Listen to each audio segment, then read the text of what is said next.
Good evening, Professor Griffin and the fellow classmates of 1301. My name is Xavier. I'm here to show you about how violent video games do not affect mental health and does not lead to aggression.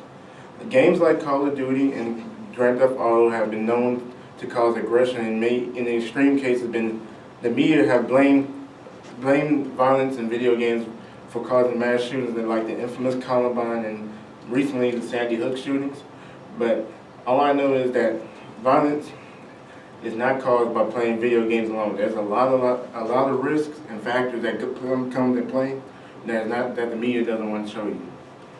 So here I have a graph with violent crime versus video game revenue in 1995 through 2010. All right. As you see, in 1995, violent crimes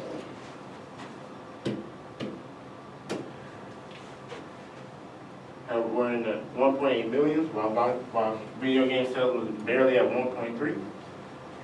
But as you see, that's the peak. But as you see, by 2010, violent crime barely was over 1.2 million, while at the same time, in 2008,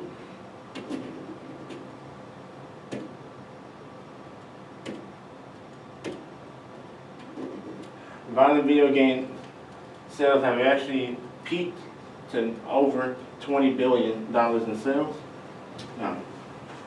And to give you a little bit more in depth, I would like to show you while I'm playing my favorite video game, one of my favorite video games actually, Grand Theft Auto 5. Okay, I'm using one of my favorite games, GTA, as an example.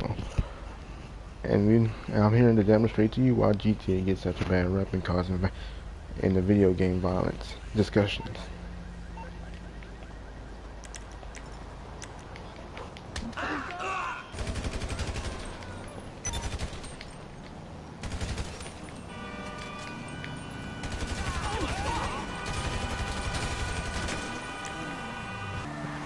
Senseless violence like this is exactly the reason why people demonstrate that video games cause aggression.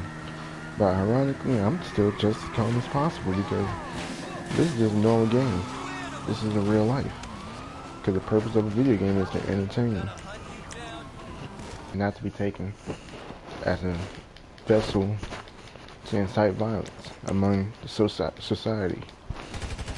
As you see, I'm doing all this, and I'm still just keeping on a normal conversation. And with this quick example, I would like to take it back to my conclusion towards violent video games and violence in society.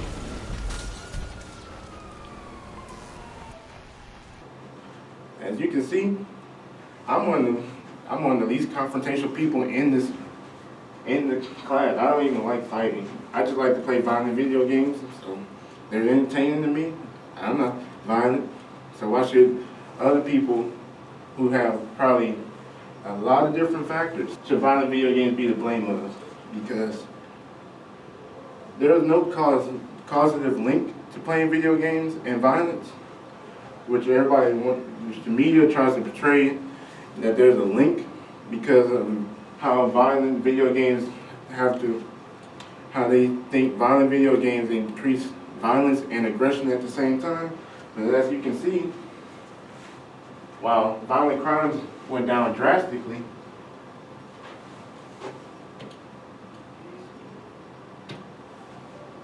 right here, with this being the max, and now went from there to here in about 15 years.